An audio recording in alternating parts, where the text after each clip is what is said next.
ॐ असतो मा सद्गमय तमसो मा ज्योतिर्गमय मृत्योर्मामृतं गमय। ॐ शान्ति शान्ति शान्ति। हरे ॐ परतत्त्वेष्वदालेनो रामकृष्ण समज्ञया यो धर्म स्थापनरतो वीरेशं तं नमाम्यहम्। नमः श्रीयतिरायाय विवेकानन्दसूरये सच्चित् सुखस्वरूपाय स्वामिने तापहारिणे मृत्युमुखात् प्रमुच्यते। ঠিক আছে, তাহলে আমরা টপিকে চলে যাচ্ছি।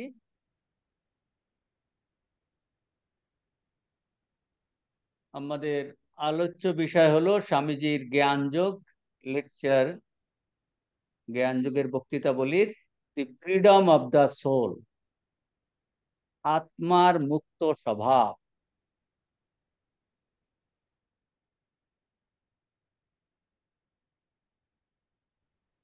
কিছুটা আলোচনা হয়েছে। English page number 252, 252।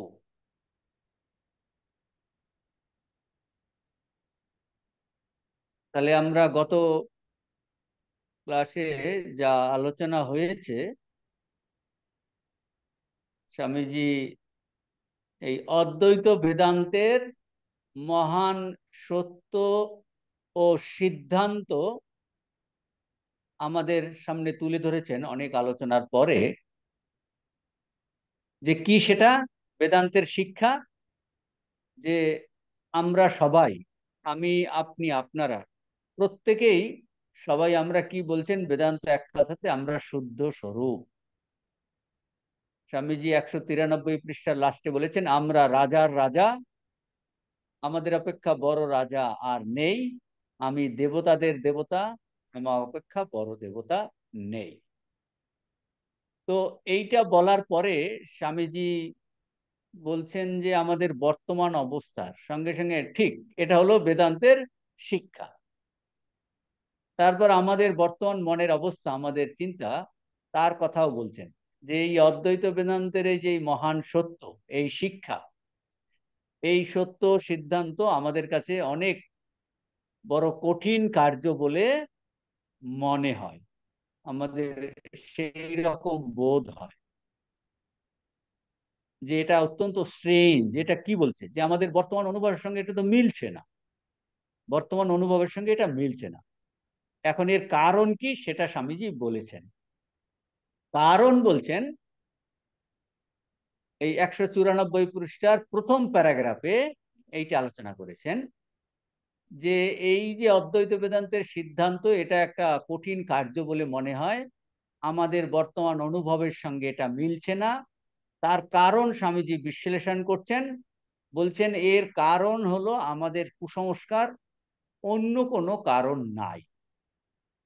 কুসংস্কার মানে ভুল সংস্কার, মানে আমাদের ঠিক ঠিক সংস্কার নেই। সেই ঠিক ঠিক, তাহলে এখন ঠিক ঠিক সংস্কার, তার দ্বারা বলতে চাইছেন আমাদের ঠিক ঠিক সংস্কার অভ্যাস করতে হবে, যেটা আমরা আগে করিনি। ঠিক ঠিক শিক্ষা করিনি মানে ঠিক ঠিক শিক্ষা আমরা পাইনি, এরকম শুনিনি, পাইনি, শ্রুতির কাছে যায়নি। স্বামী যে এইটা উদাহরণ দিয়ে বোঝাচ্ছেন।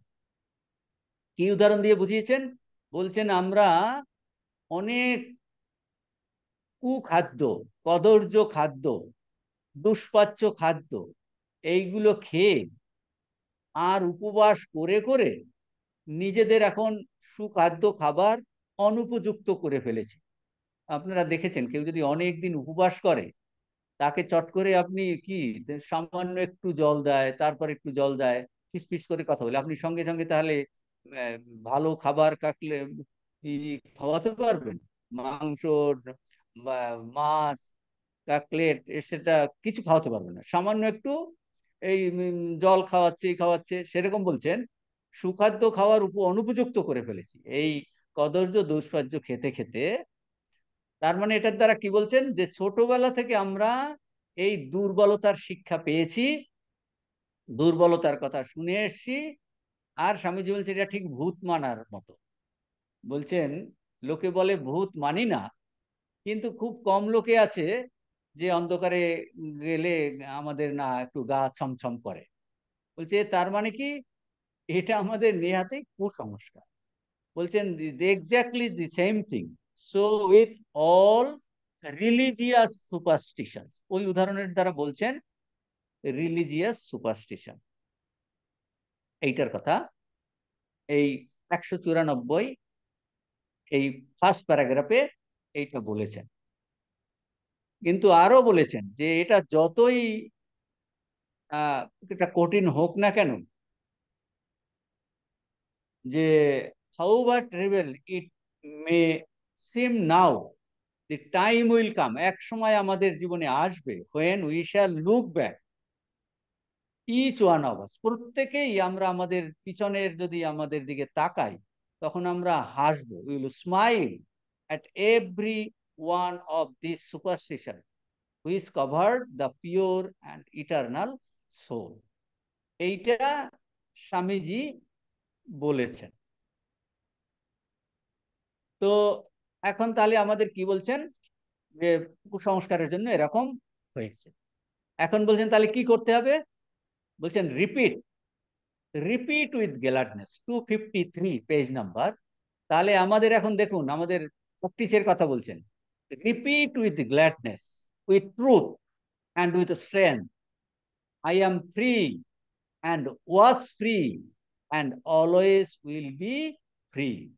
194 সেকেন্ড প্যারাগ্রাফ দেখুন, বলছেন আনন্দ সহকারে বারবার বল, আনন্দ সহকারে। আর কি বলছে, সত্য অনুভূতির, সত্যানুভূতির শক্তি নিয়ে বলো, repeat with gladness, with truth, সত্যানুভূতির শক্তি নিয়ে বলো, অ্যান্ড উইথ স্ট্রেংথ, শক্তি নিয়ে বলো আমি মুক্ত, আমি মুক্ত ছিলাম, আমি চিরদিন চিরকাল মুক্ত থাকবো। এইটা কিন্তু রিপিট করতে বলছে, নিজেকে বলা যে আমি তো মুক্ত স্বরূপ, আমি অমৃতের সন্তান।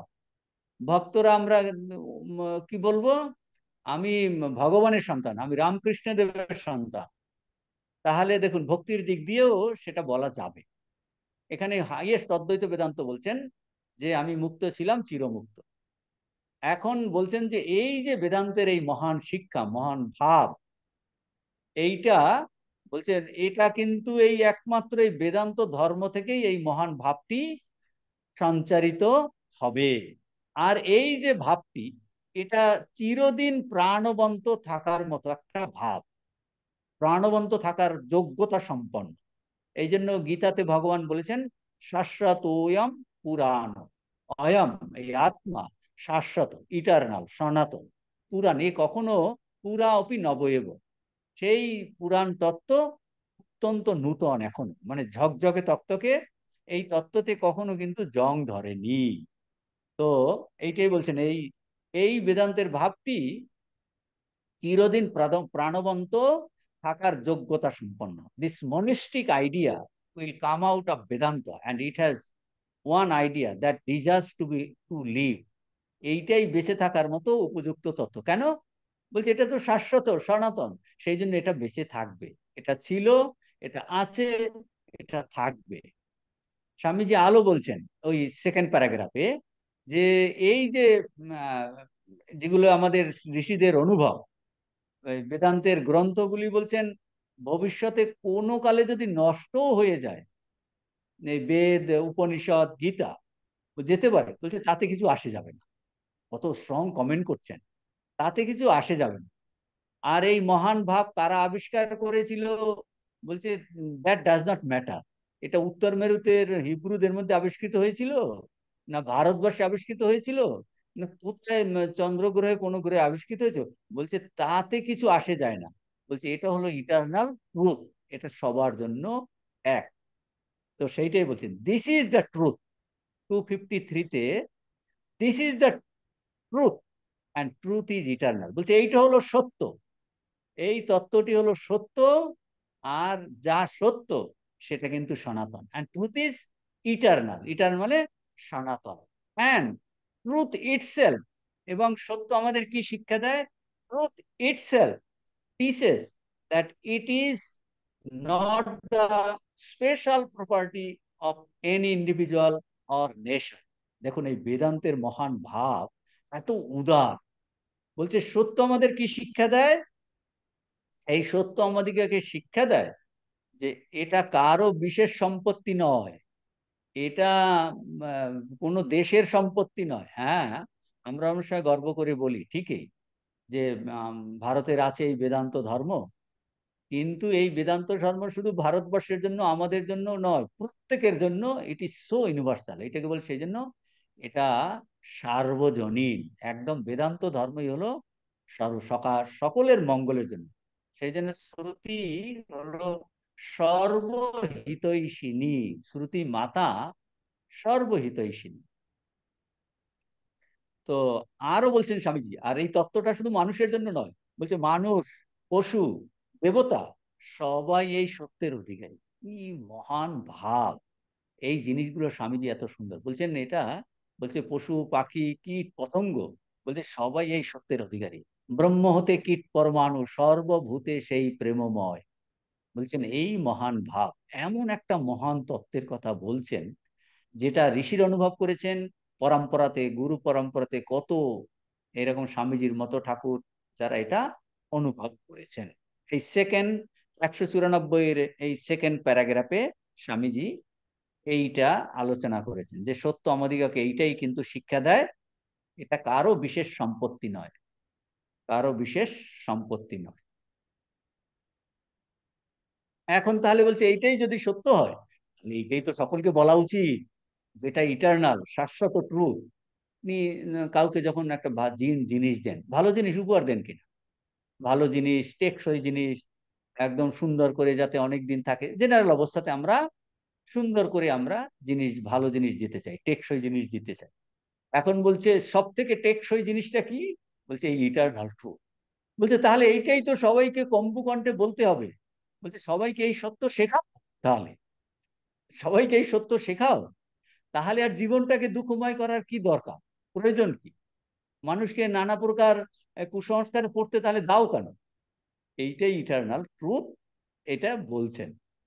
তো স্বামীজি বলছেন এই বিরুদ্ধ ভাবটা কি? বলছেন এই ইংল্যান্ডের নয়, ইংল্যান্ডেও বলছে এর আমরা এই তত্ত্ব তো লোকে শুনে ভয় পায়, বলে শুধু ইংল্যান্ডে নয়, ভারতবর্ষেও, বলছে জন্মভূমি ভারতবর্ষেও লোককে বলছেন এই অদ্বৈত বেদান্তের উপদেশ দাও, বলছে তারা ভয় পাবে, ভয় পাবে। এখন এর বিরুদ্ধে কেন ভয় পায়? এর বিরুদ্ধে একটা অনেক সময় বলা হয়, বলছে এগুলো তো সন্ন্যাসীদের জন্য, এটা সন্ন্যাসীদের জন্য, যারা সংসার ত্যাগ করে বনে বাস করে তাদের পক্ষে এই তত্ত্বের অভ্যাস ঠিক আছে, কিন্তু আমরা তো সংসারী, আমরা তো গৃহস্থ, আমাদের কোনো ধর্ম করতে গেলে আমাদের কোনো প্রকার ভয়ের দরকার হয়। আলাদা ই থাকবে, অনেক হাজার কোটি দেবতা থাকবে, তারা আমাদের শাসন করবে, এইরকম শয়তান থাকবে, তা নাহলে আমাদের জীবনটা কি করে চলবে, আমাদের অনেক ক্রিয়াকাণ্ড দরকার। বলছে ভারতবর্ষেও কিন্তু এইরকম একটা ভাব আছে। এইটা দেখুন, এগুলোর উত্তর আসবে পরে। কোন প্রকার ভয়ের দরকার, ক্রিয়াকাণ্ডের দরকার, এই 194 সেকেন্ড প্যারাগ্রাফে এইটা বলছে যে এইটা কিন্তু একটা মনে মনে আমাদের এরকম ভাব আছে। এখন স্বামীজি ওইটার উত্তর আরো ডিটেলস একটু পরে আলোচনা করছি আমরা। তো এখন বলছেন এর এছাড়া আর কি তত্ত্ব আছে? বলছে দ্বৈতবাদ আছে। যে বলছেন দ্বৈতবাদ, জগতে তো দ্বৈতবাদ অনেকদিন শাসন করেছেন। এই থার্ড প্যারাগ্রাফে বলছেন যে জগৎ দেখছি আমরা, মানুষ ভয়ের মধ্যে থাকতে চায়, শয়তান আছে, ভগবান আলাদা আছে, তাহলে কি এই দ্বৈতবাদ জগৎকে অনেক দিন শাসন করেছে, এবং তার ফল আমরা কি দেখছি? বলছে তার ফল তো আমরা দেখছি, মানুষ ভয়ে কাঁপছে। স্বামীজি কন্ট্রাস্টে অন্য জিনিসটা আলোচনা করছেন, বলছে আচ্ছা ঠিক আছে, অদ্বৈত বেদান্ত আমরা এটা নিতে পারছি না, আমরা ভালো শিক্ষা পাইনি, আর এটা ঠিক আমাদের সঙ্গে মিলছে না। বলছে ঠিক আছে, তাহলে কি শিক্ষা পাচ্ছি? যে আলাদা একজন ভগবান আছেন, তিনি আমাদের শাসন করছেন। আম, আম, ই, তারপরে শয়তান আছে, অনেক অপদেবতা আছে। বলছে তাতে তো আমরা ভয় কাঁপছি, চিরজীবন ভয় কাঁপতে কাঁপতেই জীবনটা চলে যাচ্ছে, সর্বত্র তাকালেই দেখা যাচ্ছে। বলছেন তাহলে এখন স্বামীজি এইটা বলে, বলছি তাতে যখন আমাদের ভয় দূর হচ্ছে না, তাহলে নতুন এক্সপেরিমেন্ট করেই দেখা যাক না। ওটাতেও তো আমাদের কোনো লাভ হচ্ছে না, ভয় ভয় থেকে থেকে থেকে থেকে আমাদের দুঃখ কষ্ট দুর্বলতা যাচ্ছে না। তাহলে বলছি একটা নতুন এক্সপেরিমেন্ট করা যাক, নতুন এক্সপেরিমেন্ট করা যাক, পরীক্ষা করে দেখা যাক। কি সেটা? বলছে এই অদ্বৈত তত্ত্ব। এইটার কথা এখন স্বামীজি বলছেন যে হয়তো এই তত্ত্বটি বুঝতে এবং জীবনে ঠিক অনুভব করতে, পালন করতে হয়তো আমাদের লক্ষ বছর লেগে যেতে পারে, অনেক জন্ম লেগে যেতে পারে। যে হয়তো মানুষের পক্ষে এটা ধারণা করতে লক্ষ বছর লাগবে, কিন্তু বলছে এক সময় না এক সময় তোমাকে আসতেই হবে। বলছে সেটা আজকেই কেন শুরু করি না? ঘুরে ফিরে যদি ওই আমার এই ভগবানকে এবং যিনি আমার অন্তর্যামী সেই আত্মতত্ত্ব উপলব্ধি করতে হয়, বলছে তাহলে একদিন না একদিন আপনাকে শুরু করতেই হবে। তাহলে এখন এই শুরু করি না কেন? আর বলছেন যদি অন্তত জীবনে 20 জনকে মানুষকে তা বলতে পারি, তাহলে বলতে হবে আমরা খুব বড় কাজ করলাম। বলুন, আমি খুব বড় কাজ করলাম। এটার কথা বলছেন যে আমি খুব বড় কাজ করলাম, যে কারণ বলছে আমি একটা ইটারনাল ট্রুথ, সনাতন সত্য, যেটা সব থেকে প্রাণবন্ত বেঁচে থাকার যোগ্য, সেই রকম একটা সত্যের কথা আমি লোককে বলেছি, যেটা আমার খুব ভালো লাগে। আমি নিজে অভ্যাস করছি এবং অন্যকেও এটা আমি বলার চেষ্টা করছি যে এই হলো ইটারনাল ট্রুথ। এটা কিন্তু এত সার্বজনীন, এটা সমস্ত দেশের সমস্ত মানুষের সমস্ত পশু পাখি মঙ্গলের জন্য এই তত্ত্বটি আছে। এটা ছিল, এটা আছে, এটা থাকবে। বলছে এইটা অন্তত 20 জনকে বললেও আমরা খুব বড় কাজ করেছি। এখন ওই আগের আগের প্রসঙ্গটা আবার আসছে একটু। কোন প্রসঙ্গটা? ওই যে বললো যে ভারতবর্ষতেও আমরা এটা উম, শুনছি যে এটা তো সন্ন্যাসীদের জন্য, গৃহস্থদের জন্য নয়। আর একটা তত্ত্বের কথা বলছেন ভারতবর্ষে, পরের প্যারাগ্রাফে আছে যে ভারতবর্ষে একটা শিক্ষা, মহতী শিক্ষা, 194-এর লাস্ট প্যারাগ্রাফে এটা আছে যে একটা ভারতবর্ষে একটা মহতী শিক্ষা প্রচলিত আছে। কি শিক্ষা প্রচলিত আছে? বলছেন যে আহ, যেটা কিন্তু ওই শিক্ষাটা হলো এই অদ্বৈত তত্ত্ব প্রচারের বিরোধী একটা ভাব, শিক্ষা। কি সেটা? সেটা এরকম বলছেন, বেদান্ত তত্ত্ব কি বলছে? আমি শুদ্ধ স্বরূপ, আমি আনন্দ স্বরূপ। এই যে এটা মুখে বলা বেশ, কিন্তু জীবনে তো আমি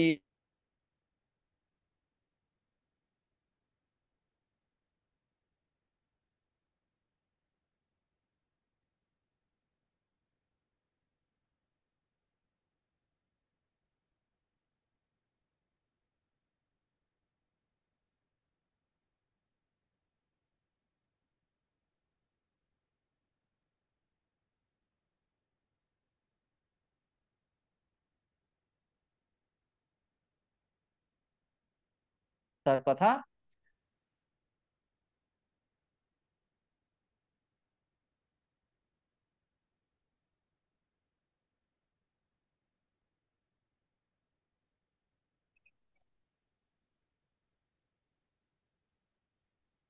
হ্যালো।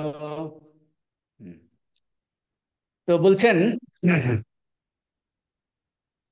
হ্যাঁ, যেটা আলোচনা করছিলাম যে এই অদ্বৈত তত্ত্বের প্রচারের বিরোধী ভাবটা কি? যে বেদান্ত তত্ত্ব বলছেন যে আমি শুদ্ধ স্বরূপ, আমি পবিত্র স্বরূপ, অনন্ত শক্তি সম্পন্ন। এইটা যদি আমি রিপিট করি, এটা মুখে বলা বেশ ভালো কথা, কিন্তু জীবনে তো আমি সর্বদা এটা দেখাতে পারি না। কোথায়? আমি শুদ্ধ স্বরূপ দেখাতে পারছি না, আমার মধ্যে অনন্ত শক্তি দেখাতে পারছি না, আমার মধ্যে পাপ বোধ নাই, এটা আমার মনে হচ্ছে আমার দুর্বলতা, আমার এইটা এইটা মনে মনে আমাদের মধ্যে আছে কিনা? বলছে এটা তো আমি দেখাতে পারি না, কাজেই আমি এটা চেষ্টা করব না। ব্যাপারটা বোঝার চেষ্টা করুন, তাহলে আমি এটা চেষ্টা করে কি লাভ, আমি তো এটা দেখাতে পারছি না তো।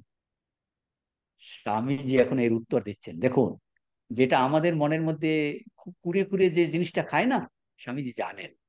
সেইটা স্বামীজি উত্তর দিচ্ছেন, এ খুব সুন্দর উত্তর, ভালো উত্তর।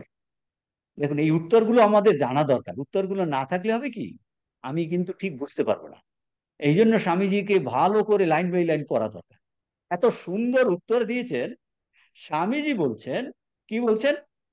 বলছে হ্যাঁ, তুমি যেটা বলছো ঠিকই, it is true, ঠিক কথা। এখন বলছেন এইটা তো আদর্শ, আমরা এখানে জ্ঞান যোগের আলোচনা করছি, একটা হাইয়েস্ট আদর্শ আলোচনা করছি কিনা। এখন বলছেন এই আদর্শটা সব সময় বড় কঠিন, আদর্শ সবসময় বড় কঠিন। বুঝতে পারছেন এর অর্থ? আদর্শ সবসময় বড় কঠিন কেন? ধরুন আমি একটা আদর্শের কথা বলছি, আপনি সদা সর্বদা সত্য কথা বলবেন, একটা আদর্শ নিয়েছেন জীবনে, কঠিন কি না? আপনি দেখছেন আরে বাবা, আমি ঠাকুরের সন্তান, ঠাকুর সত্য স্বরূপ ছিলেন, সত্য স্বরূপ ভগবান শ্রী রামকৃষ্ণ, তাহলে আমি তার দীক্ষা নিয়েছি, রোজ তার জপ করছি, তাহলে তো আমি মিথ্যা বলতে পারি না। দেখবেন প্রতি পদে পদে আপনার একটা দ্বন্দ্ব হবে কিনা, ইস, ছি ছি ছি, কালকেই এই কথা বলতে গিয়ে একটা মিছে কথা বলে ফেলেছি। তাহলে আদর্শটা বড় কঠিন কিনা?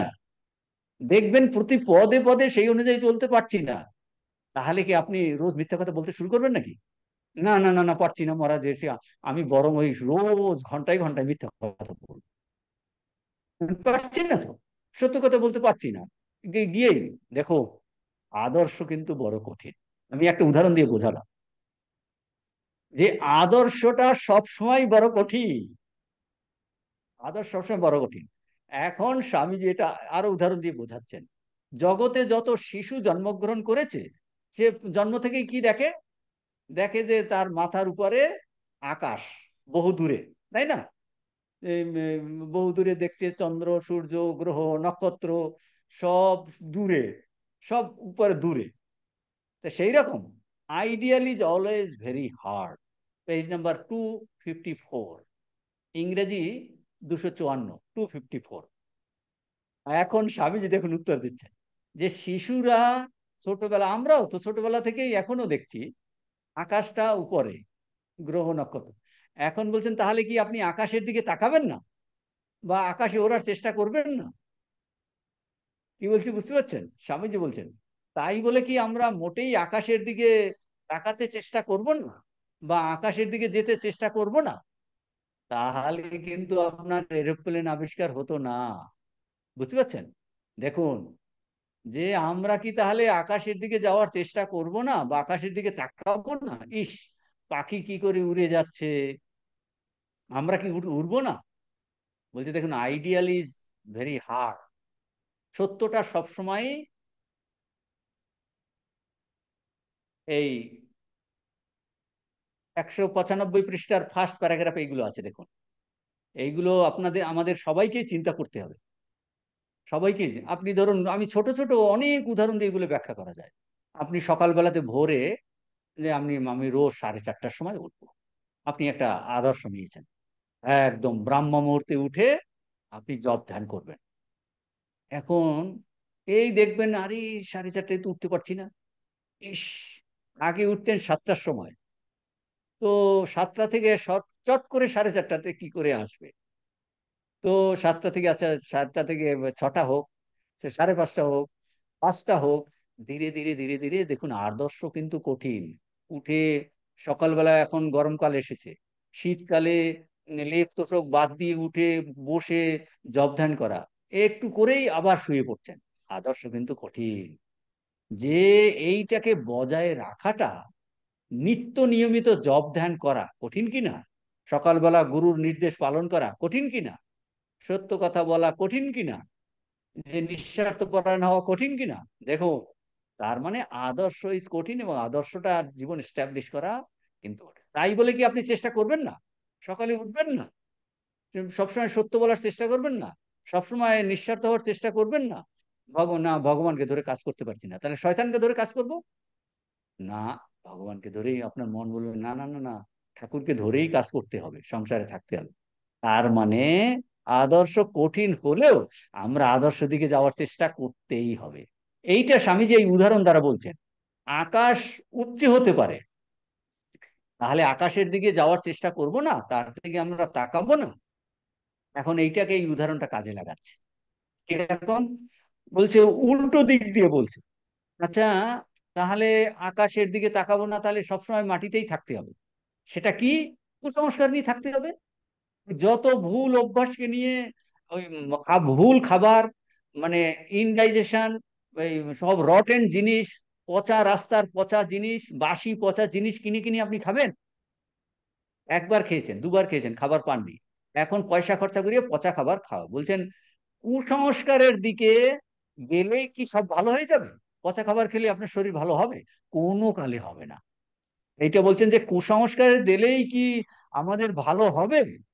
যদি অমৃত না পাই, তাহলে কি অমৃত লাভ করতে না পারি, তাহলে কি বিষ পান করতে হবে? তাহলে কি মঙ্গল হবে? আপনি অমৃত পাচ্ছেন না, বলে তাহলে কি বিষ পান করবেন? এই জন্য অনেকে বলে আমি জল পাচ্ছি না, তাও আমি ড্রেনের জল খাবো না, মরে যাব তাও খাবো না। আপনি ড্রেনের জল খেতে যাবেন? বলছে না, আমি জল তেষ্টায় মরে যাব তাও ড্রেনের জল খাবো না। সেটা বলছেন অমৃত পাচ্ছি না বলে কি তাহলে বিষ পান করতে হবে? তাতে কি আমাদের মঙ্গল হবে? হবে না। বলছেন মঙ্গল হবে না। তাহলে এখন তাহলে এটা অ্যাপ্লাই করলে কি হবে? এখন আমি সত্যকে অনুভব করতে পারছি না, তবে কি অন্ধকারের মধ্যে, কুসংস্কারের মধ্যে, দুর্বলতার দিকে গেলেই আমাদের মঙ্গল হবে? বলছে না, মঙ্গল হবে না। তাহলে আমরা ভালো জল পাচ্ছি না বলে ড্রেনের জল খেয়েও কিন্তু আমাদের কোনো মতেই ভালো হবে না, আরো আপনার সঙ্গে সঙ্গে ডায়রিয়া হয়ে শেষ। বলছে তারপরে আমি বরং একটা আইডিয়ালকে আমি ধরে প্রাণ আমার যায় যাবে, এইটা বলতে চাইছেন। এটা বলতে চাইছেন। এই জিনিসটা খুব সুন্দর করে এখানটায় বলছেন যে কুসংস্কারের দিকে গেলেই, ভুল অভ্যাসের দিকে গেলেই তাহলে কি সব ভালো হবে? এটা বলছেন মানে ভালো হবে না। ভালো হবে না। যেটা ইটারনাল সত্য, সেটাকেই আমাকে গ্রহণ করতে হবে। আচ্ছা, ঠিক আছে, বোঝা গেল যে হ্যাঁ, স্বামীজির যুক্তিটা যে আদর্শটা সবসময় কঠিন। আদর্শকে, আদর্শ আমরা বারবার পড়ে যেতে পারি, তাও কিন্তু আমাদের আদর্শকে ধরে, হ্যাঁ আমি ভুল মিছে কথা বলেছি, হ্যাঁ ঠিক আছে, সেই জন্য বলছে বারবার চিন্তা করো। এইটা যদি আমরা চেষ্টা করি, হয়তো আগে এত মিছে কথা বলতাম, এখন আদর্শটাকে ধরার জন্য একটা একটা কমবে। হ্যাঁ ভুল করেছি, না আর বলবো না। আবার একটা বলে ফেলেছি, না আর বলবো না। আবার একটা বলে ফেলেছি। করতে করতে দেখবেন আগে যত বলতাম তার থেকে আরো কমছে, আরো কমছে, আরো কমছে, আরো কমছে। এইরকম করে করে করে করে আদর্শের কাছে আমাকে যেতে হবেই। এখন এই সব বলার পরে স্বামীজি বলছেন, তাহলে কি স্বামীজি দ্বৈতবাদের বিরুদ্ধে বলছেন? স্বামীজি দেখুন, স্বামীজি কতভাবে আলোচনা করছেন। এখন যে প্যারাগ্রাফ আসছে, 195 পৃষ্ঠার পরের প্যারাগ্রাফ, তাহলে বলতে চাইছেন দ্বৈতভাবের মধ্যে ভয় আছে, শয়তান আছে। তাহলে কি স্বামীজি টোটালি দ্বৈতবাদের বিরুদ্ধে, যে তিনি এই দ্বৈতবাদ সহ্য করতে পারেন না? স্বামীজি বলছেন, বলছেন যে নানা প্রকারের দ্বৈতবাদ সম্বন্ধে আমাদের কোনো আপত্তি নাই। বলছেন কোনো আপত্তি নাই। তাহলে আপত্তি কিসে? এই দেখুন, দ্বৈতবাদে বলছে নানা প্রকার দ্বৈতবাদের মধ্যে আমাদের কোনো আপত্তি নাই। আপত্তিটা কোথায়? সেইটা স্বামীজি স্পষ্ট করে বলছেন। তাহলে আপত্তিটা তবে কোথায়? বলছে যে সব উপদেশ, যে কোনো উপদেশ দুর্বলতার শিক্ষা দেয়, বলছেন যে তাতে আমার বিশেষ আপত্তি, মানে স্বামীজির বিশেষ আপত্তি। স্বামীজি এইটা একটা প্রশ্নের মাধ্যমে আমাদের সামনে তুলে ধরছেন। কি বলছেন? প্রশ্নের মাধ্যমে বলছেন যত নরনারী, বালক বালিকা, বলছেন যখন দেখি তারা যত শিক্ষা পায়, কি দৈহিক, মানসিক, বৌদ্ধিক ও আধ্যাত্মিক শিক্ষা পায়, তাদের কাছে এই একটা প্রশ্ন, মানে প্রশ্ন আকারে স্বামীজি এইটা আলোচনা করছেন, একটা প্রশ্ন। বলছে তোমরা কি বল পাচ্ছ? বলছে তোমরা কি বল পাচ্ছ? তোমরা, বলছে are you strong, do you feel strength? বলছে তুমি কি শক্তি অনুভব করছো? বলছে তোমরা কি বল পাচ্ছ? আর এই স্ট্রেংথ বা বল কিসের দ্বারা লাভ হবে, এইটা এখন স্বামীজি আলোচনা করছেন। স্ট্রেংথ বা বল কিসের দ্বারা? দেখুন, আমরা যে কোনো বাদ, আপনি যে কোনো ধর্ম, যে কোনো বাদ আমরা নিতে পারি, কিন্তু আমরা কি চাই? সমস্ত বাদ, সমস্ত নীতি, সমস্ত কিছুর মধ্যে সবাই কিন্তু আমরা শক্তি চাই। এইটা এখন স্বামী দেখুন সমস্ত শিক্ষার মধ্যে একটা নির্যাস বার করছেন সময়। স্বামীজি বলছেন সত্য কি, সত্য কোথা থেকে পাবো? বলছে একমাত্র সত্যই বল বা শক্তি প্রদান করে। আই নো, স্বামীজি বলছেন I know it is truth alone that gives strength. সত্যই একমাত্র প্রাণপ্রদ। ট্রুথ অ্যালোন, বলছেন I know truth alone gives life. Truth alone gives life. সত্যই একমাত্র প্রাণপ্রদ। আর সত্যের দিকে না গেলে আমরা কিছুতেই বীর্যবান হব না। আর বীর না হলে সত্যকে পাওয়া যায় না। দুটো জিনিস বলেছেন, যে nothing, nothing but going towards reality will make us strong, and none will reach truth until he is strong. দুটো জিনিস বলেছেন, দেখুন দুদিক দিয়ে বলেছেন। কি দুদিক দিয়ে বলেছেন? স্বামীজি প্রথমে বললেন সত্য একমাত্র আমাকে, ট্রুথ অ্যালোন গিভস স্ট্রেংথ, আর ট্রুথ আমাকে একমাত্র প্রাণপ্রদ। এখন বলছেন সত্যের দিকে না গেলে আমরা কখনো কিন্তু বীর্যবান হব না। আর বীর না হলে সত্যকে পাওয়া যায় না। বীর না হলে সত্যকে পাওয়া যায় না। সত্যের দিকে না গেলে বীর বীর হতে পারবো না। দেখো, বীর্যবান হতে পারবো না। তো এই জিনিসটা বলেছেন যে সত্যই একমাত্র আমাকে শক্তি দিতে পারে। আমি যদি, বলছেন, সত্যের দিকে যাই, বলছে সেটা আমাকে শক্তি দেবে। আর none will reach truth until he is strong. আর সত্যকে, আমরা সত্যের কাছে পৌঁছাতে পারবো না যদি না আমরা বল পাই। আত্মনা বিন্দাতে বীর্যম, বিদ্যয়া বিন্দাতে অমৃতম। আমাদের কেনোপনিষদে আমরা পড়েছি। আত্মনা বিন্দু, বলছে আত্মার শক্তিতেই, আত্মনা বিন্দাতে আমরা বীর্যবান হই, শক্তিশালী হই। আর আত্মনা বিন্দাতে বীর্যম, বিদ্যয়া বিন্দাতে অমৃতম। বলছে এই জ্ঞানের দ্বারাই একমাত্র অমৃতত্ব। মানে এগুলো হলো পরস্পর। আমাদের যারা রাখাল মহারাজে, রাজা মহারাজের ওই ধর্ম প্রসঙ্গে ব্রহ্মানন্দ এটা পড়েছেন। ওখানটা রাখাল মহারাজ এক জায়গায় বলছেন, বলছেন যে মন শান্ত না হলে ধ্যান হয় না, আবার ধ্যান না করলে মন শান্ত হয় না। দেখুন দুটো জিনিস, মন শান্ত না হলে ধ্যান হয় না, আবার আপনি ধ্যান না করলে মন শান্ত হবে না। বুঝতে পারছেন কিনা? সেই রকম বলছেন যে আপনি যদি সত্যের দিকে না যান তাহলে শক্তি পাবেন না। আর আপনার যারা শক্তিহীন ব্যক্তি সত্যের দিকে যেতেই পারবে না, সত্যকে পাবে না। এই একটা জিনিস। তার মানে সত্যকে আমাদের যে কোনো অবস্থাতে সত্যের দিকে যাওয়ার চেষ্টা করতে হবে। আর চেষ্টা করলেই আপনি শক্তি পাবেন।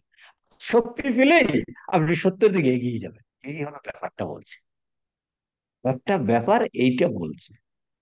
যা এরপরে স্বামীজি বলছেন, বলছে যে কোনো মতবাদ, যে কোনো পদ্ধতি, যে কোনো কর্ম বা আচার, যে কোনো শিক্ষা প্রণালী, বলছেন যা মনকে, আমাদের মনকে, আমাদের মস্তিষ্ককে দুর্বল করে ফেলে, মানুষকে কুসংস্কার বিশিষ্ট করে ফেলে, যাতে কিনা মানুষ অন্ধকারের মধ্যে হাতড়ায়, যাতে কি, যাতে সর্বদা মানুষের সর্বদা বিকৃত মস্তিষ্ক প্রসূত অসম্ভব আজগুবি বিষয় অন্বেষণ করা, স্বামীজি ওই সব প্রণালী একদম পছন্দ করেন না। তার বিরুদ্ধে যুদ্ধ ঘোষণা করছেন।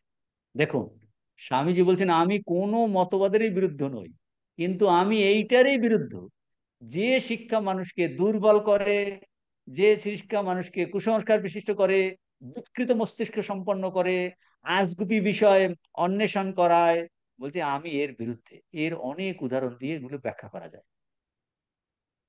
ওই স্বামীজি যখন ইতে, আপনারা স্বামীজির জীবনী যারা পড়েছেন, ওই স্বামীজি একবার ট্রেনে যাচ্ছিলেন, তখন সামনে একজন ভদ্রলোক, সে সন্ন্যাসী দেখে বলছেন, আপনি অনেক দেখেছেন না, ওই যে হিমালয় মহাপুরুষ থাকে কুতুমি, মানে এটা হলো থিওসফিস্টদের একটা আছে, যে অনেক এইরকম লোক হিমালয় থাকে, তাদের তাদের পিছনে করা। স্বামীজি আসলে তখন, তো স্বামীজি এখন বলছে, হ্যাঁ এ তো কত দেখেছি, এটসেট্রা সেটা। ওই ভদ্রলোক সরল মানুষ ছিলেন, তো স্বামীজিকে করে তারপর ব্রেকফাস্ট খেতে দিল, এটসেট্রা। একবারে দেখবেন স্বামীজির জীবনীতে আছে। তারপর স্বামী দেখলে লোকটি সরল, একে সত্য কথাটা ভালো করে বোঝাতে হবে। বলছে, আমি এই সব কথা বললাম, আপনি সব একদম সব গিলে নিলেন এইসব, মানে এই যে আজগুবি জিনিস, কোথায় কি জিনিস আছে তার পিছনে ছোটা, সমস্ত রহস্যের পিছনে ছোটা, এই যত ধরনের এই মিরাকেলসের মিরাকেল মঙ্গারি আর পিছনে ছোটা, বলছে এগুলোকে মানুষকে দুর্বল করে। স্বামীজি ঠাকুর বলছে না, এগুলো বিষ্ঠার মতো, মানুষকে দুর্বল। যে শিক্ষা, যে ধর্মপ্রণালী, ধরুন আমরা এখন জ্ঞান যুগের আলোচনা করছি, এখন ভক্তদের পকেটস্থ করার জন্য বলছি, এই করলে না আপনার তাড়াতাড়ি কিন্তু চাকরির প্রমোশন হবে, আপনার তাড়াতাড়ি জ্যোতি দর্শন হয়ে যাবে, আপনার অমুক হবে তমুক হবে, করে করে আপনি তার পিছনে ছুটছেন।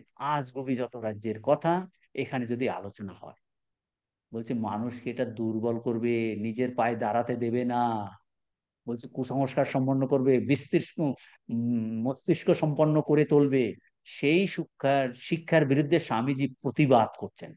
আরো উদাহরণ দ্বারা বোঝাচ্ছি। ঠাকুর যখন শ্যামপুকুর বাটিতে ছিলেন, এগুলো আগেও একবার আলোচনা হয়েছে, অনেকবার অন্য প্রসঙ্গে হয়তো আলোচনা করেছে। এটা লীলা প্রসঙ্গের এই আপনাদের বয়স কাছে দ্বিতীয় খণ্ডে, দিব্য ভাব ও নরেন্দ্রনাথ, ঠাকুরের দিব্য নরেন্দ্রনাথ, এগুলো ডিটেলস আলোচনা আছে। ওই যে ঠাকুরের ভাব সমাধি দেখে সবাই, একজন দেখছে ঠাকুর গান গাইছে, সবাই একের পরে ভাব হচ্ছে, পা এদিক ওদিকে যাচ্ছে, চোখে জল পেরাচ্ছে। ওইটা দেখে অনেকে ভাবছে, ইস, এই তো শ্রেষ্ঠ জিনিস, আমাকেও তাহলে একদম এই রকম হতে হবে। তারপর কি করেছে, এগুলো আমাদের জানা উচিত, যে ভাব সমাধি হলে সবাই এখন ভাব সমাধি চাইছে, বাড়িতে এখন রীতিমতো প্র্যাকটিস করছে, বুঝতে পারছেন কি না? বাড়িতে ড্যান্স প্র্যাকটিস করছে। এইটা গান গাইতে গাইতে চোখের জল বেরোয় কিনা, না বেরোলে গ্লিচারিন দিয়ে চোখের জল বার করাচ্ছে, বুঝতে পারছেন কি না?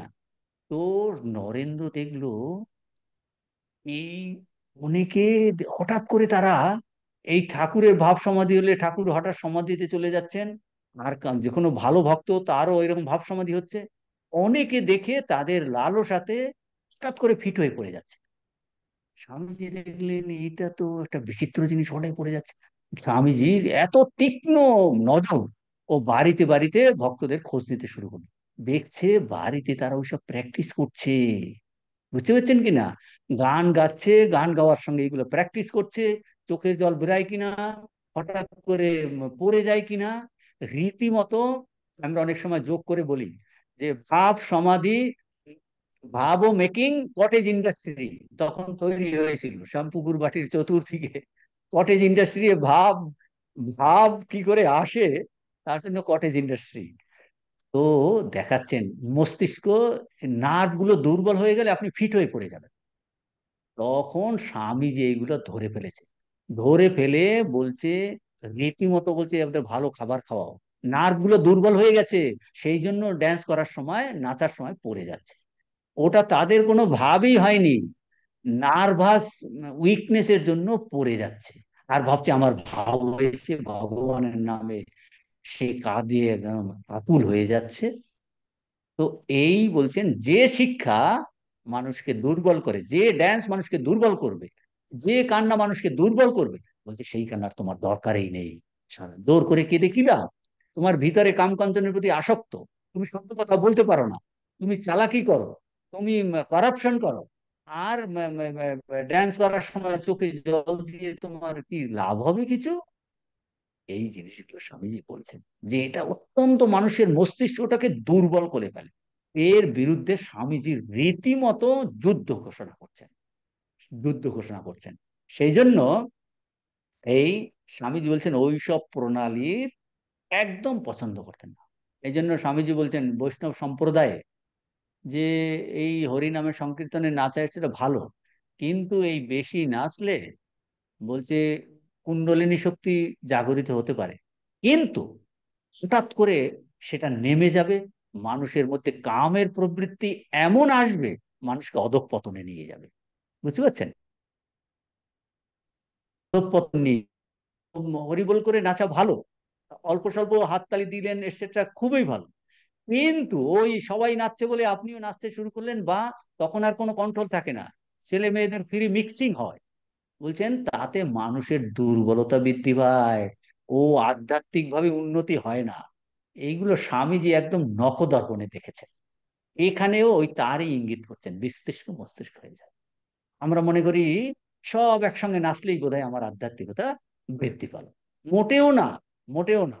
বলছেন চরিত্র বল শক্তিশালী হতে হবে, চরিত্র বলটা শক্তিশালী, বিস্তৃত মস্তিষ্ক সম্পন্ন হলে হবে না। তো এই যে ধরনের শিক্ষা মানুষকে দুর্বল করে, ক্ষতি করে, মানুষের উপর তার প্রভাব অত্যন্ত ভয়ানক।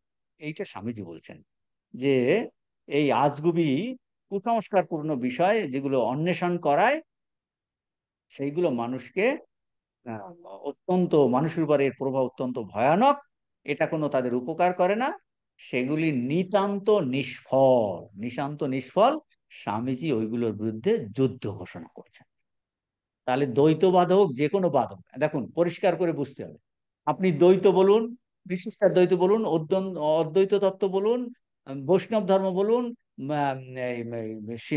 শিব তত্ত্ব বলুন, সে আপনি গণেশকে মানুন আর মা শীতলাকে মানুন, তাতে কোনো আপত্তি নাই। যে শিক্ষা এইরকম আমাকে দুর্বল করে, আমাদের নার্ভাস উইকনেস এনে দেয়, মস্তিষ্ক বলছেন, তার বিরুদ্ধে স্বামীজি রীতিমতো যুদ্ধ ঘোষণা করছেন। তো এইটা বলছেন, এবং তাদের পক্ষে বলছেন ওই 195 পৃষ্ঠার শেষ অনুচ্ছেদে বলছেন এই রকম শিক্ষা বা প্রণালী, ওই শিক্ষা বা পদ্ধতি এত দুর্বল ও মস্তিষ্ক করে ফেলে, বলছে তাদের পক্ষে সত্য লাভ করা, সেই সত্যের আলোকে জীবন গঠন করা একরূপ অসম্ভব হয়ে পড়ে। কেন স্বামীজির জ্ঞান যোগ করতে হবে বুঝতে পারছেন? এই জিনিসগুলো আপনি আরো স্পষ্ট করে কোথাও বলা নেই, এইভাবে বলা নেই।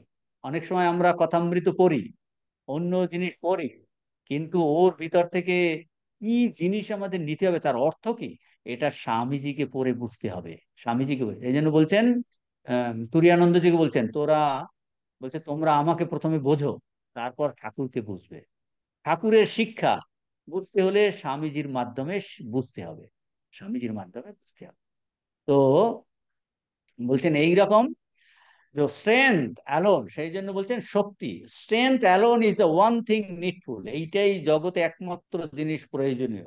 Strength is the medicine for the world disease. বলছে জগতে যত রোগ, জাগতিক রোগের একমাত্র ঔষধ কি?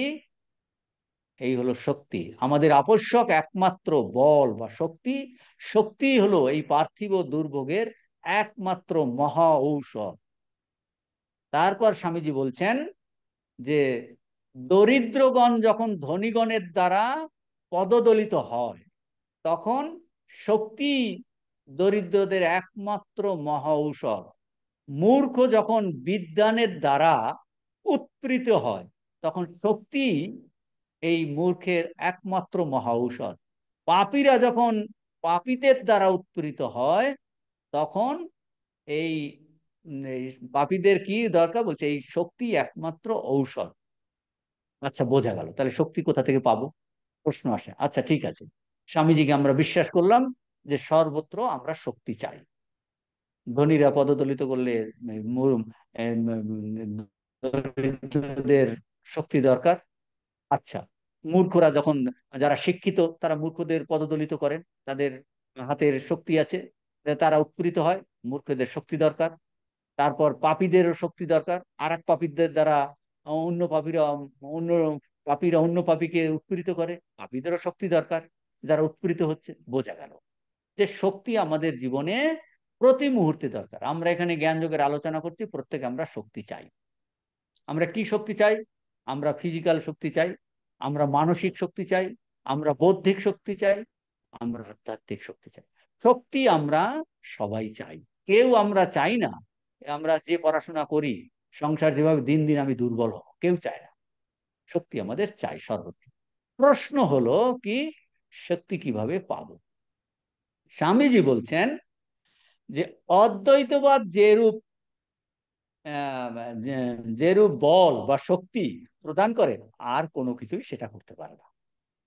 দেখুন, এত কমন একটা জিনিস নিয়ে আসছেন, সমস্ত নির্যাস স্বামীজি আমাদের সামনে তুলে ধরছেন যে শক্তি, বলছেন শক্তি আমাদের দরকার, আর অদ্বৈতবাদ যেভাবে আমাদের বল বা শক্তি প্রদান করে, আর কেউ সেভাবে করে না। আরো কি বলছেন দেখুন, আমরা যে ঋষিদের উপনিষদের অদ্বৈতবাদের পজিটিভ জিনিসগুলো আমাদের জানতে হবে। কি বলছেন? অদ্বৈতবাদ আমাদের যেভাবে নীতিপরায়ণ করে, আর কোনো কিছুই সেভাবে আমাদের করে না, করতে পারে না, করতে পারে না। যেভাবে আমাদের শক্তি দেয়, অন্য কিছু আমাদের এইরকম শক্তি দিতে পারে না। এখন স্বামীজি এটা বোঝাচ্ছেন, শক্তি মানে কি, আমার মধ্যে শক্তি আছে, তার মানে আমার সমস্ত দায়িত্ব আমার। স্বামীজি বলছেন যখন সমস্ত দায়িত্ব আমাদের উপর পড়ে, তখন আমরা সর্বশক্তি প্রয়োগ করে যত ভালোভাবে কাজ করতে পারি, আর কোন অবস্থাতেই তেমন ভাবে পারি না, তেমন ভাবে পারি না। হুম। তো এই 195 পৃষ্ঠার লাস্ট প্যারাগ্রাফ এর লাস্টের দিকে আছে, দেখুন যে শক্তি সবার দরকার, আর অদ্বৈতবাদ যেরূপ বল, যেরূপ শক্তি প্রদান করে, আর কিছুই সেরকম করতে পারে না। আর আরো কি বলছেন, এই আত্মতত্ত্ব, অদ্বৈত তত্ত্ব যেরূপ আমাদের নীতি পরায়ণ করে, আমাদের নিজের পায়ে দাঁড়াতে দেন, চরিত্রবান করে, বলছে নীতিপরায়ণ করে, আর কিছু সেটা করতে পারে না। এইটাকে স্বামীজি এখন অন্যভাবে বোঝাচ্ছেন, অন্যভাবে বোঝাচ্ছেন। বলছেন যখন সমস্ত দায়িত্ব, সমস্ত দায়িত্বের কথা কি করে চট করে এলো? কারণ অদ্বৈতবাদের যে শিক্ষা কি, আমরা সেই শুদ্ধ স্বরূপ, পবিত্র স্বরূপ, আমার মধ্যে অনন্ত শক্তি আছে, আমরা জ্ঞান স্বরূপ, কাজেই আমার কোনো দুর্বলতা নাই, আমার কোনো অন্যের উপর ডিপেন্ডেন্স নাই, আমার মধ্যে পাপ বোধ নাই, আমি আমার মধ্যে অশুদ্ধি নাই, খালি কি সমস্তটাই আমার উপর। তাহলে বলছেন সমস্ত দায়িত্ব যখন আমাদের উপর পড়ে, তখন বলছেন দেখুন, এখন আমরা কি করি, ইন জেনারেল ভাবে বোঝার চেষ্টা করব। তখন আমরা, যখন দায়িত্বটা আমার, তখন আমরা সমস্ত শক্তি প্রয়োগ করে ভালোভাবে কাজ করার চেষ্টা করি, তেমন ভাবে কাজ করতে পারি, আর কোন অবস্থাতে পারি না। এই জিনিসটা স্বামীজি এখন উদাহরণ দ্বারা বোঝাচ্ছেন, এই তত্ত্বটাকে এখন উদাহরণ দিয়ে বোঝাবেন। কিভাবে বোঝাবেন? স্বামীজি বলছেন দেখুন, একটা ছোট্ট একটা শিশুকে যদি তোমাদের হাতে দিলে, বলছে তাহলে কি হবে? বলছে তার প্রতি তোমার ব্যবহার কি রকম হবে? এখন আমাদের নিজেদের ক্ষেত্রে অ্যাপ্লাই করি, একটা ছোট্ট শিশুকে যদি আমাদের হাতে দেওয়া হয়, আপনার হাতে দেওয়া হলো, আপনাদের হাতে দিলে আপনার ব্যবহার কি রকম করবেন সেই শিশুটিকে নিয়ে? স্বামীজি বলছে মুহূর্তে আপনার জীবন পরিবর্তিত হবে। একটা ছোট্ট শিশু প্রচন্ড ভাবে কাঁদছে, আপনাকে দিচ্ছে, সে হয়তো খিদে পেয়েছে। বলছেন আমাদের স্বভাব, স্বামীজি বলছেন তোমাদের স্বভাব যেমন হোক না কেন, তোমরা অন্তত সেই সময়, সেই মুহূর্তে সম্পূর্ণ নিঃস্বার্থ হয়ে যাবে। মানে নিজেদের ক্ষেত্রে অ্যাপ্লাই করুন। বলছেন আমাদের স্বভাব যেমনই হোক না কেন, আমরা অন্তত সেই সময়, বলছে সেই মুহূর্তে আমরা নিঃস্বার্থপরণ হব। তোমাদের উপর দায়িত্ব চাপলেই তোমাদের পাপ প্রবৃত্তি সব পলায়ন করবে, তোমাদের চরিত্র বদলে যাবে। বলছেন আপনাদের উপর, আমাদের উপর যখন সমস্ত দায়িত্ব চাপে, তখন এই বলছেন পাপ বৃত্তি সব পলায়ন করবে, আমাদের চরিত্র পাল্টে যাবে। এইরূপ যখনই সমুদায় দায়িত্ব আমাদের উপর, তখনই আমাদের মধ্যে শ্রেষ্ঠ ভাবের স্ফুরণ হয়। তা না হলে কি হবে? আমার উপর যদি দায়িত্ব না হয়, তখন আমরা কি করি? এটা খুব ভালো জিনিস বলছেন স্বামী। ধরুন আপনার উপর দায়িত্ব নেই, আপনি নিজে রেসপন্সিবিলিটি নিতে পারছেন, তখন কি করবেন? ওই তো ওর জন্যই এটা হয়েছে, সব দোষটা কার উপর? ওই অন্যের। আমি দুঃখী, তার জন্য দোষকে, তার জন্য দোষ হলো ওই বাড়িতে অফিসের একজন, পাশের বাড়ির একজন, অমুক দেবতা, আমি ভগবানকে ডাকলাম, ভগবান আমাকে এত দুঃখে রাখলে কেন, ভগবানের উপর দোষটা পাচ্ছি। দেখুন, বলছেন যখন যখন আমাদের সমুদায় দোষ অপরের কারোর উপর চাপাতে হবে না, যদি I take the whole responsibility. এই অদ্বৈত তত্ত্বের ভালো দিক বোঝেন স্বামীজি। আমাদের বলছেন যখন এই সমুদায়ের দায়িত্ব আমার উপর, কেন? আমি সেই নিত্য শুদ্ধ বুদ্ধমুক্ত আত্মা, আমার অন্য কারোর উপর আমি দায়ী নই, সমস্তর জন্য আমি রেসপন্সিবল। তখনই আমাদের শ্রেষ্ঠ ভাবের স্ফুরণ হয়। বলছে তখন আর কি, আমাদের সমুদায় দোষ আর কার উপর চাপাতে হয় না। যখন শয়তান বা ঈশ্বর কাকেও আমরা আমাদের দোষের জন্য দায়ী করি না, তখনই আমরা যথাশক্তি ভালোভাবে কাজ করি। আমি আমার অদৃষ্টের জন্য দায়ী, আমি আমার নিজের শুভ অশুভের কর্তা, আমি শুদ্ধ আনন্দ স্বরূপ, সব কাজে আমি শুদ্ধ আর সব বিরোধী ভাব বর্জন করতে হবে। খুব এই জিনিসটাকে স্বামীজি এত উন্নতি জীবনের ঘটনা দিয়ে বোঝাচ্ছে। বলছেন অদ্বৈত তত্ত্ব কি করছেন? আমি নিত্য শুদ্ধ বুদ্ধমুক্ত আত্মা। তাহলে তাহলে আমি এখন কেন দুঃখ ভোগ করছি? আমার এটা বলছি এর জন্য তুমিই দায়ী। আমার কেন এই অসুবিধা? বলছে তুমি দায়ী। তুমি তো নিত্য শুদ্ধ মুক্ত স্বরূপ, তুমি সেটাকে প্রকাশিত করছে না বলেই তুমি এই দুঃখ পাচ্ছ। তাহলে আমার এই রোগ জ্বালার জন্য, বলছে তুমি দায়ী। তুমি এত কষ্ট পাচ্ছি কেন? বলছে তুমি দায়ী। তোমার কর্মে, এই অদ্বৈত তত্ত্ব দিয়ে দেখুন কর্মবাদ ব্যাখ্যা হয়ে যাচ্ছে। তার মানে আমার কর্মের জন্য, আমার দুঃখের জন্য আমি দায়ী, অন্য দায়ী নয়। এই দেখুন, এই জন্য বলছে দোষ, মা বলছে না যে দোষ কারো দেখো না, দোষ দেখো নিজে। বলছে দোষ দেখো নিজের, মানে দেখুন মা অদ্বৈত তত্ত্ব কি করে শেখাচ্ছে। বলছে নিজের দোষ দেখবে, আমার জন্য আমি দায়ী, অন্য কেউ দায়ী নয়। তাহলে রেসপন্সিবিলিটি আমার উপরে এসে গেল কিনা? বলছে ও আচ্ছা, আমার দুঃখের জন্য আমি দায়ী। বলছে তোমার কর্মের জন্য তুমি দায়ী। তাহলে ও আমার আগে আগে যেসব কর্ম করেছি তার জন্য আমি এখন ফল ভোগ করছি, এর জন্য অন্য কেউ দায়ী নয়। তোমার মা না দায়ী নয়, বাবা দায়ী নয়, আমার শ্বশুর শাশুড়ি দায়ী নয়, আমার স্বামী দায়ী নয়, স্ত্রী দায়ী নয়, ছেলে দায়ী নয়, কেউ দায়ী নয়। আমার কর্মের জন্য আমি দায়ী। তাহলে আমার কর্ম দায়ী মানে আমি আগে এরকম কর্ম করেছি, তার জন্য আমি ফল ভোগ করছি। তাহলে এটার দ্বারা কি প্রমাণিত হয়? বলছে এর দ্বারা প্রমাণিত হয় তুমি এখন এমন কর্ম করতে পারো যে তুমি এর সবের বাইরে চলে যাবে। মানে এটা তোমার উপর ডিপেন্ড করে, whole responsibility on your, take the whole responsibility on your own shoulder. এইটাই স্বামীজি বলছেন। Man is the maker of his own destiny, man is the maker of his own destiny. স্বামীজির একটা লেকচার আছে, আমি আমার ভবিষ্যৎ গঠন কর্তা, man is the maker of his own destiny. আমি ভবিষ্যতে কি হব সেটা আমি কিন্তু তৈরি করছি। তাহলে whole responsibility is on my shoulder. আমি আমার কর্মের জন্য দায়ী, কর্মের জন্য দায়ী, এর জন্য কেউ দায়ী নয়। তখন বলছে তখন তুমি শ্রেষ্ঠ কাজ করতে পারবে। তখনই এইটা একটা ওই বাচ্চাকে যদি কোলে দেওয়া হয়, তখন বলছে ওই উদাহরণটার দ্বারা কি বোঝাতে চাইছে? বলছে তুমি তখন তোমার উপর বাচ্চাটাকে তুমি ভালো করে তার, এটাকে প্রোটেক্ট করতে হবে, এটাকে বাঁচাতে হবে, তার জন্য যথাসাধ্য তুমি। দেখুন আর উদাহরণ দিয়ে বোঝাচ্ছি। মা যখন ওই যে ডাকাত বাবার হাতে পড়েছিল, তো বলছে মা ভাগ্যিস, মা কি ওই ডাকাতের স্ত্রীকে বলে মা ভাগ্যিস তুমি আর বাবা এসে পড়লে, আমি পথ ভুলে গেছিলাম। তো সঙ্গে সঙ্গে দায়িত্ব কার এসে গেল? বলছে এখন ওই ডাকাত বাবা আরো, ও নিজের মেয়ের মতো, মেয়ে কি খাবে তার জন্য ভালো করে রাখা, রাতে কি রান্না, সমস্ত দায়িত্ব এসে গেল কিনা মেয়ের জন্য। ওই দেখুন ডাকাত পত্নীর সমস্ত দায়িত্ব এসে গেল। এইরকম বলছে একটা বাচ্চা, স্বামীজি উদাহরণ দিয়েছে নিবেদিতাকে। বলছে এই মুহূর্তেই যদি দেখো একটা বাচ্চাকে বা ইসে আক্রমণ করেছে বাঘে, বলছে তুমি তখন কোথায় থাকবে? বলে নিশ্চয়ই তুমি বাঘের মুখে থাকবে। ওই বাচ্চাটাকে বাঁচানোর জন্য তুমি প্রাণ বলিদান দেবে। বাচ্চাটা তুমি সেই মুহূর্তে তুমি নিঃস্বার্থ পরায়ণ হয়ে যাবে। এটার দ্বারা কি বোঝাচ্ছেন? বোঝাচ্ছেন যখন সমস্ত দায়িত্ব আমাদের হার উপর সঞ্চিত হয়, ন্যস্ত হয়, তখন আমরা সম্পূর্ণভাবে নিঃস্বার্থ হই, খুব ভালো হই, আমাদের পাপ বৃত্তি চলে যায়। এটার দ্বারা অ্যাপ্লাই কি করে হবে? হাইয়েস্ট বেদান্ত তত্ত্ব অ্যাপ্লাই হচ্ছে।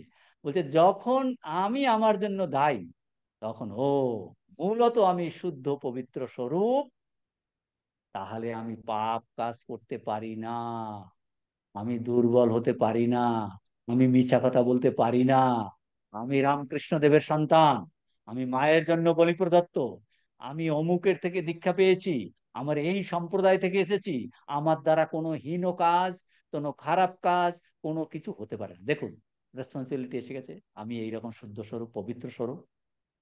তাহলে when whole responsibility is on my shoulder, বলছে আমাদের পাপ প্রবৃত্তি চলে যাবে, পাপ বৃত্তি সব পলায়ন করবে, তোমাদের চরিত্র বদলে যাবে। এই শিক্ষাটা কোথা থেকে এলো? বলছে ওই অদ্বৈত তত্ত্ব থেকেই এইটা এসেছে। বুঝতে পারছেন? এই জিনিসটা স্বামীজি এখানটা বলেছে, এইটা এখানটায় স্বামীজি বলছেন। তো তাহলে আমি কি কি দাঁড়ালো? আমি আমার অদৃষ্টের আমরা বলছি আমার নসিব, আমি কি করব, আমার আরে আমার নসিবটা কে তৈরি করেছে? নসিবটা তো আমিই তৈরি করেছি। তার মানে আমি আমার অদৃষ্টের জন্য দায়ী। আমি আমার সুখ ভোগ করছি, আমি ভালো কাজ করেছিলাম। অসুখ ভোগ করেছি, অশুভ ভোগ করছি, দুঃখ ভোগ করছি, আমি অশুভ কারণ, অশুভ কাজ করেছি। এখন মূলত কি, আমি সত্য স্বরূপ, আনন্দ স্বরূপ, কাজেই সব ওই অশুভ ভাব, পাপ প্রবৃত্তি সব চলে যাবে। এইটা স্বামীজি এই অদ্বৈত, তখনই আমি সম্পূর্ণ নীতিপরায়ণ হব, আমি হীন কাজ করতে পারবো না। সেই জন্য স্বামীজি বলছেন যে অদ্বৈত তত্ত্ব আমাদের সব থেকে নীতিপরায়ণ করে। কারণ আমি মিথ্যা কথা বলতে পারি না, আমি অসৎ হতে পারি না, আমি খারাপ ব্যবহার করতে পারি না, মানে আমাকে শ্রেষ্ঠ নীতিপরায়ণ ব্যক্তি আমি হবই। এইটা স্বামীজি বলছেন বিরোধী ভাবগুলি বর্জন। এখন স্বামীজি শঙ্করাচার্যের এই নির্বাণ ষটকম থেকে কোট করছেন।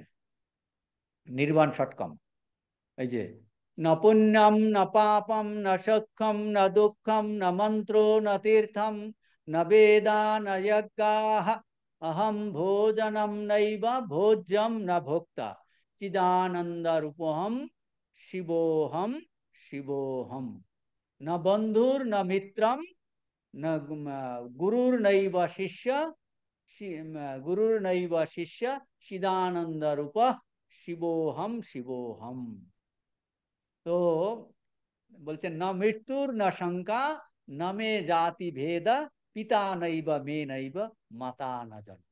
এই শঙ্করাচার্যের যে ছটা স্ট্যান্জা আছে, ছটা স্ট্যান্জা, এই দেখবেন যাদের কাছে স্তব কুসুমাঞ্জলি আছে, ওইটাতে গম্ভীরানন্দজি নির্বাণ ষটকম, ওই যে ওং মনোবুদ্ধ অহংকার চিত্তানি নাহম, এই দিয়ে শুরু হচ্ছে। নচ প্রাণ সঙ্গ নবই পঞ্চবায়ু, বলছে আমি প্রাণ নই, পঞ্চপ্রাণ নই, পঞ্চবায়ু নই, নবা সপ্ত ধাতু, পঞ্চকোষ নই, অন্নময় কোষ, মনোময় কোষ, বিজ্ঞানময় কোষ, এইগুলো আমি একটাও নই। ন বাক পানি পাদম ন চ উপস্থ পায়ু, সে বলছে আমি এইগুলো যে পাঁচটা কর্মেন্দ্রিয়, এগুলো নই, জ্ঞানেন্দ্রিয় নই। আমি কি স্বরূপত? চিদানন্দ রূপ শিবহম শিবহম।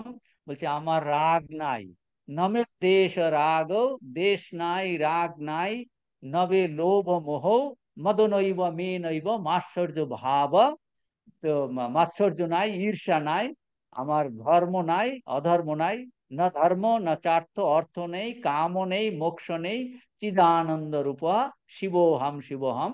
তারপরে এখানে যেটা কোট করছেন, না পুণ্যম না পাপম, আমার পাপ নাই, পুণ্য নাই, সক্ষম নাই, দুঃখ নাই, মন্ত্র নাই, তীর্থ নাই, চিদানন্দ, বেদ নাই, যজ্ঞ নাই, আমার মৃত্যু নাই, ভয় নাই, জাতি ভেদ নেই, পিতা নেই, মাতা নেই, জন্ম নেই, মৃত্যু নেই, গুরু নেই, শিষ্য নেই, চিদানন্দ রূপ শিবহম শিবহম। তাহলে আমি কে?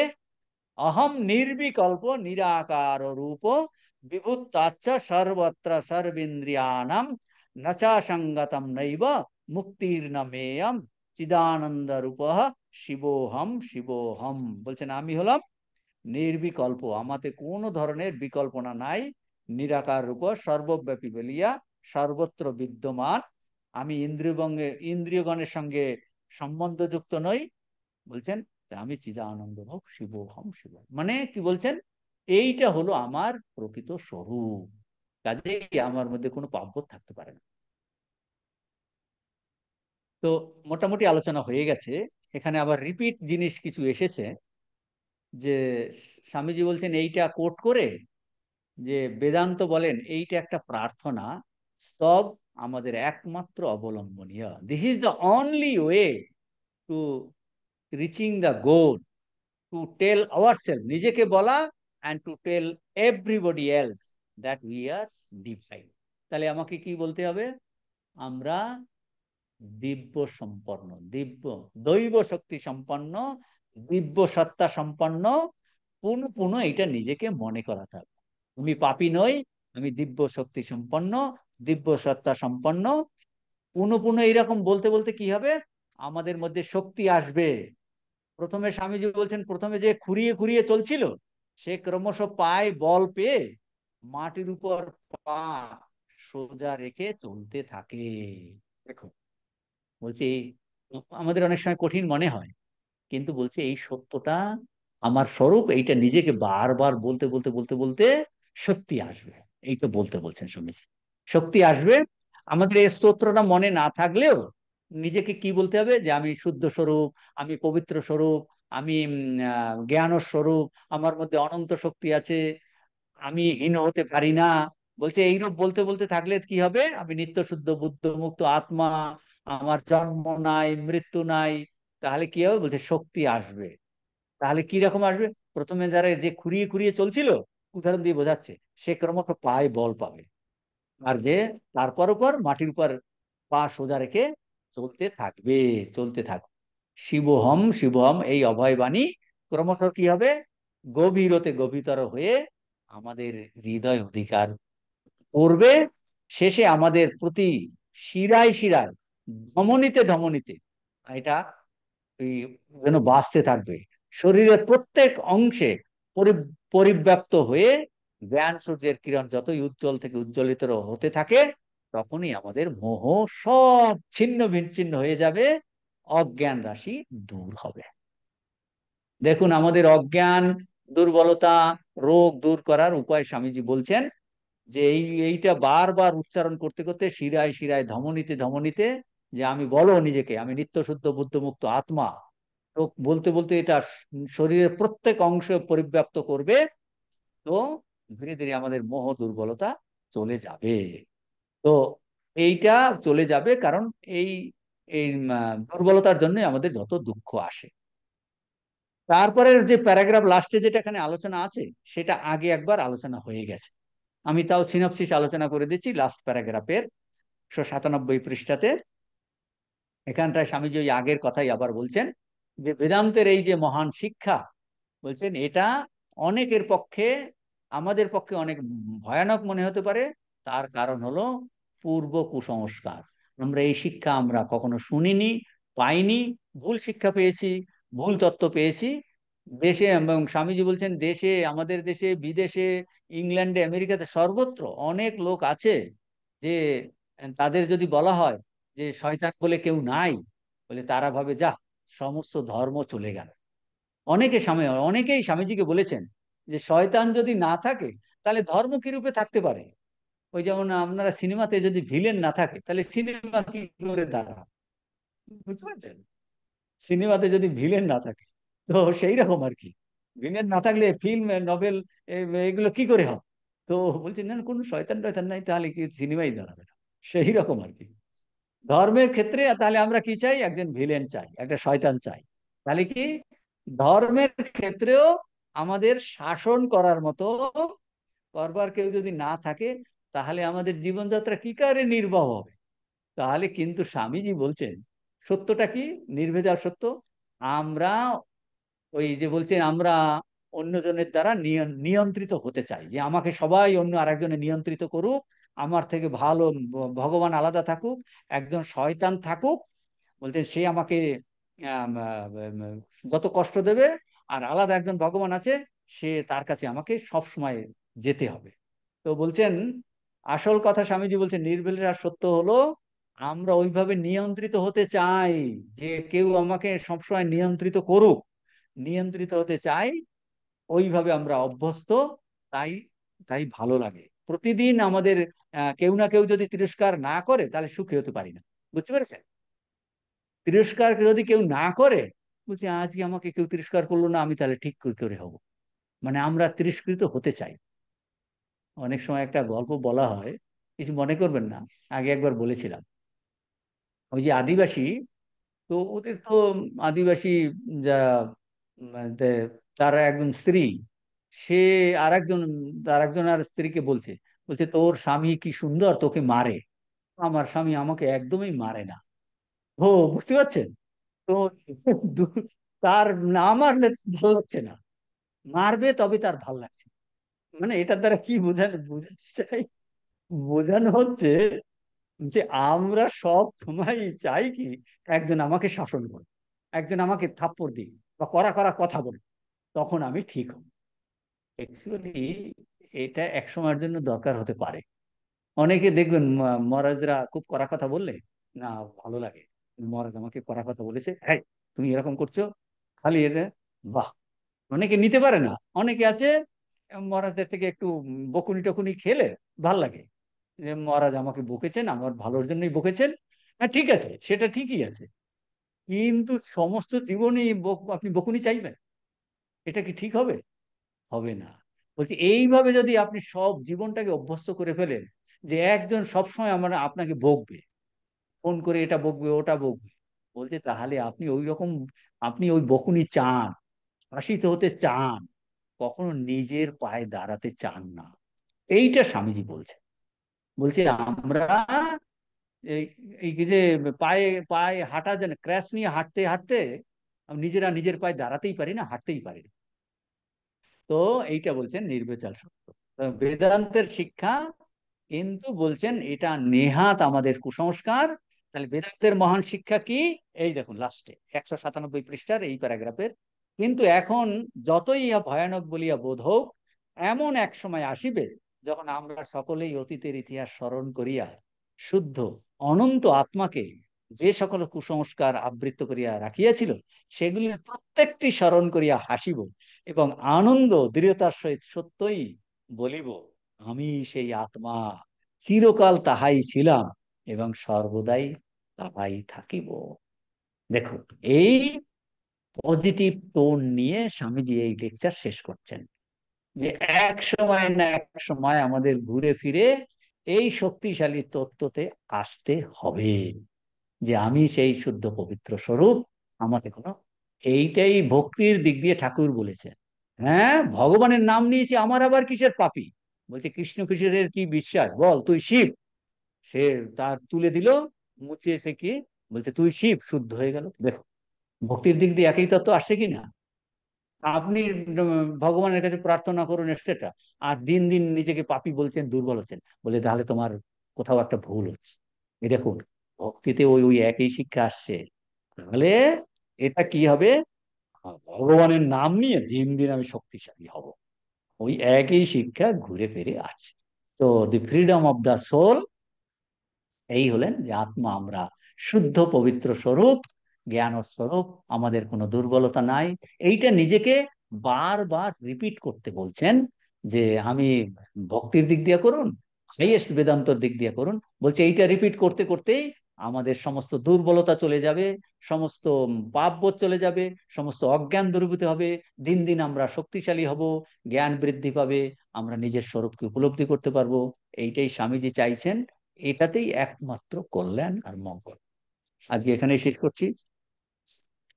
ওম শান্তি শান্তি শান্তি, হরি ওম তৎসৎ, শ্রীরাম কৃষ্ণার্পণমস্তু।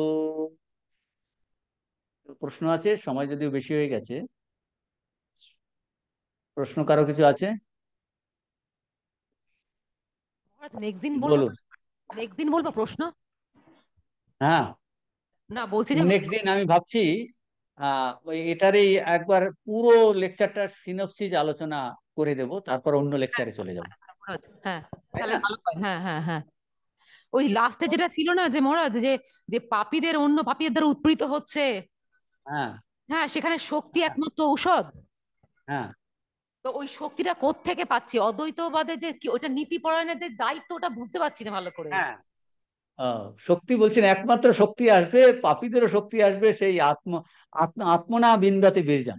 বলছে তাদেরও এই তত্ত্বটা বলো, তোমার মধ্যে অনন্ত শক্তি আছে, তোমার পাপ বোধ নাই। বলছে পাপীদের, কারণ এই এই তত্ত্বটা তো সবার জন্যই বলছেন, এটা দেবতাদের জন্য, মানুষের জন্য, পশু পাখি সবার মধ্যেই এই আত্মতত্ত্ব, তারা স্বরূপত আত্মস্বরূপ, তাদের মধ্যে অনন্ত শক্তি নিহিত আছে। পাপীরা পাপ বলতে বলতে তারা ভুলে গিয়ে নিজেদের দুর্বল করে ফেলছে। তখন এক পাপী যখন অন্য পাপীকে অত্যাচারিত করে, বলছে তাদেরও এই শক্তি দরকার ওই অত্যাচারিত অবস্থার সময়। বুঝতে পারছেন? এই শক্তি, বলছে আর কোথা থেকে শক্তি পাবে সে? শক্তি আসবে ভিতরের থেকে। বলছে এই আত্মশক্তিতেই তারা শক্তিবান হবে, তখন বলছে তাকে আর কেউ কিছু করতে পারবে না। আমরা পরের ক্লাসে এ সম্পর্কে যত প্রশ্ন আসে আলোচনা করে নেক্সট লেকচারে চলে যাব। বুঝতে পারছেন? আজকে এখানে ছেড়ে দিচ্ছি, তাই না?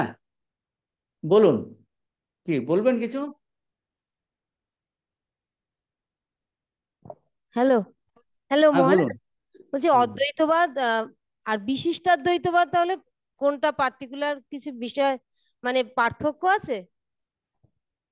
পার্থক্য আছে তো তত্ত্বতে একটু, সেটা ওই একবার আলোচনা হয়েছিল অল্প। হ্যাঁ, এরপরে তো, পরিণামবাদী, হ্যাঁ মায়াবাদ। পরিণামবাদী। হ্যাঁ, ঠিক আছে, আমরা একটু আলোচনা করে নেবো, হ্যাঁ পরের ক্লাসে। পরের ক্লাসে আলোচনা, আজকে এখানে থাক, পরের ক্লাসে আলোচনা। ঠিক আছে।